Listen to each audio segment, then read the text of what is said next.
నమస్తే నేను రోజా welcome to special debate. ప్రాంతీయ పొత్తులను మార్చేసేలా దక్షిణాసియాలో ఇండియాను దెబ్బకొట్టేలా పాకిస్తాన్ ఒక్కో అడుగు వేస్తోంది. పాకిస్తాన్, బంగ్లాదేశ్, చైనాలతో త్రైపాక్షిక సహకార సంస్థను ఏర్పాటు చేయడానికి పాకిస్తాన్ ప్రయత్నిస్తోందన్నారు పాకిస్తాన్ ఉప ప్రధానమంత్రి ఇషాక్ దార్. ప్రాంతీయ దేశాల మధ్య రియల్ స్నేహాన్ని పాకిస్తాన్ కోరుకుంటుందన్నారు. అయితే పాకిస్తాన్ గట్టిగా ప్రయత్నిస్తున్నప్పటికీ ఇండియాను కాదని ఏ దేశం కూడా పాకిస్తాన్ రూపొందించే యంత్రాంగంలో భాగం అయ్యేటువంటి రిస్క్ చేసే అవకాశం లేదు. సుషుప్త చేతనావస్థలో ఉన్న దక్షిణాసియా ప్రాంతీయ సహకార సంఘం సార్క్ స్థానంలో కొత్త ప్రాంతీయ సంస్థ ఏర్పాటుకు ఆయన ప్రపోజల్ ఉంచారు. ఇండియా, పాకిస్తాన్ మధ్య ఘర్షణల తర్వాత ఇప్పుడు పాకిస్తాన్ తమకు సహకరించే దేశాలతో బిజినెస్ డీల్స్ చేసుకోవాలని చూస్తోంది. ఇండియా వల్ల పాకిస్తాన్ ఇబ్బందులను ఎదుర్కొనేందుకు సిద్ధంగా లేదని, అందుకే దక్షిణాసియాలో తాము పలు దేశాలతో కూటమి కట్టాలని చూస్తున్నామని పాక్ ఉప ప్రధాని దార్ పేర్కొన్నారు.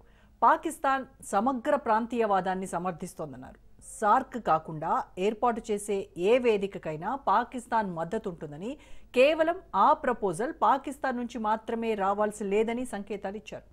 ఆసక్తున్న రంగాలలో పరస్పర సహకారాన్ని పెంపొందించడానికి పాకిస్తాన్, బంగ్లాదేశ్, చైనా ఈ సంవత్సరం ప్రారంభంలో ఒక త్రైపాక్షిక యంత్రాంగాన్ని ఏర్పాటు చేశాయి. జూన్లో 3 దేశాలు చైనాలోని కున్మింగ్లో సమావేశాన్ని నిర్వహించాయి. ఆర్థిక వ్యవస్థ నుండి ప్రాంతీయ ప్రాధాన్యతలతో కలిసి పనిచేయొచ్చన్న సంకేతాలను పాకిస్తాన్ ఇస్తోంది. ఇటీవల భారతదేశం, పాకిస్తాన్ ఉద్రిక్తతలు పెరిగిన నేపథ్యంలో సార్క్ దాదాపుగా నిలిచిపోయింది.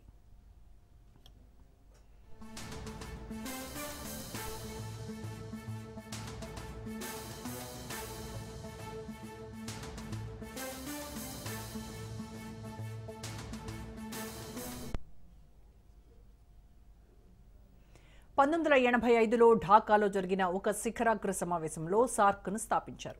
భారతదేశం, పాకిస్తాన్, బంగ్లాదేశ్, భూటాన్, మాల్దీవ్స్, నేపాల్, శ్రీలంకలు సార్క్లో సభ్యదేశాలుగా ఉన్నాయి. 2007లో ఆఫ్ఘనిస్తాన్ కూడా ఈ కూటమిలో చేరింది.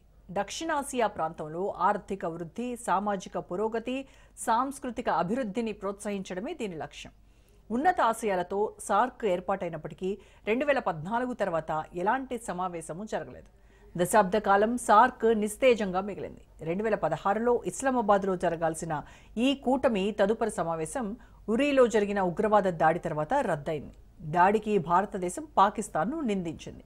సరిహద్దు ఉగ్రవాదానికి ఇస్లామాబాద్ మద్దతు ఇవ్వడం వల్ల సార్క్ సమావేశాలు నిర్వహించడం అసాధ్యమని ఇండియా వాదిస్తోంది. ఇప్పటికీ సార్క్లో సభ్యులుగా ఉన్న పలు దేశాలతో ఇండియా బిమ్స్టెక్ ఏర్పాటు చేసింది. బే ఆఫ్ బెంగాల్ దేశాల ఆర్థిక సహకారం కోసం ఇండియా, పాకిస్తాన్ మినహా ఒక కార్యాచరణను ఏర్పాటు చేసింది. సార్క్ దేశాలు ప్రపంచ జనాభాలో 2 బిలియన్లు అంటే 200 కోట్ల మందికి పైగా ఉన్నారు. దీంతో దక్షిణాసియా ప్రపంచంలోనే అత్యంత జనసాంద్రత కలిగిన ప్రాంతంగా మారింది. అయినప్పటికీ ప్రపంచ బ్యాంక్ డేటా ప్రకారం దక్షిణాసియాలో వాణిజ్యం కేవలం $23 బిలియన్ వద్దే ఉంది. కానీ ఇది బిజినెస్ పరంగా చూస్తే 5% పరిమితమైంది. దక్షిణాసియా దేశాల సంబంధాలు బలహీనంగా ఉండటం వల్లే బిజినెస్ పరంగా అడుగులు ముందుకు సాగటం లేదు. దక్షిణాసియా దేశాల మధ్య వాణిజ్య అడ్డంకులను తగ్గిస్తే $67 బిలియన్ విలువైన వస్తువులను మార్పిడి చేసుకునే అవకాశం ఉన్నట్టు అంతర్జాతీయ రీసెర్చ్ సంస్థలు అంచనా వేస్తున్నాయి.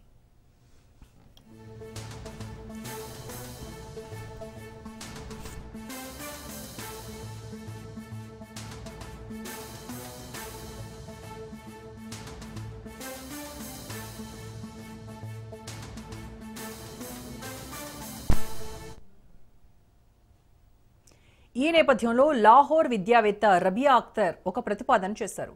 స్తంభించిన సార్క్ బదులుగా ప్రాంతీయ సహకార యంత్రాంగాలను పాకిస్తాన్ ప్రయత్నిస్తే అది ఉభయతారకమవుతుందని ప్రతిపాదించారు. అయితే ఈ ప్రతిపాదన, ఆచరణ 2 అంశాలపై ఆధారపడి ఉంటుందన్నారు.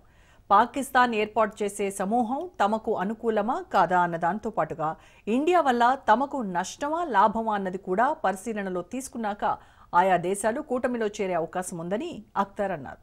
ఇలాంటి ప్రతిపాదన చేయడం పాకిస్తాన్కు ఇది మొదటిసారి కాదు. చైనాతో కలిసి గత జూన్లో ఇలాంటి ప్రయత్నం చేసింది. పాకిస్తాన్ చైనాతో కలిసి జూన్లో కూడా ఇలాంటి ప్రయత్నం చేసింది. ఈ ప్రతిపాదన అసలు సాధ్యం కాదని ఢిల్లీ జవహర్లాల్ నెహ్రూ విశ్వవిద్యాలయంలో అంతర్జాతీయ సంబంధాల ప్రొఫెసర్ స్వరణ్ సింగ్ చెప్పారు.